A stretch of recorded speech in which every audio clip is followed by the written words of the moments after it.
రాజారెడ్డి గారు కొడుకు రాజశేఖర రెడ్డి గారు నాకు బాగా పరిచయాలు గనక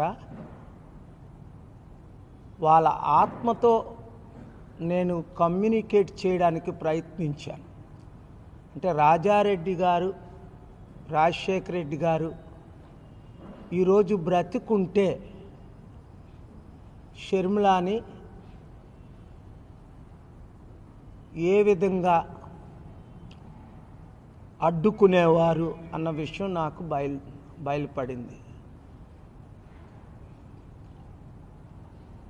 రాజకీయాలు అంటేనే అతి దరిద్రం, మోస్ట్ కరప్షన్. అసలు ఇంత దరిద్రం అయిన రాజకీయాలు 200 దేశాల్లో, మన దేశంలో తప్ప ఇంక ఏ దేశాల్లో ఇంత డెమోక్రసీ పేరు మీద ఇంత ఘోరమైన దుస్థితికి రాజకీయాలు చేరుకుంటాయి అని నేను అనుకోలేదు. నిన్నట రోజున రాజారెడ్డి గారు, రాజశేఖర రెడ్డి గారు ఆత్మ తీవ్రంగా ఘోషిస్తుంది.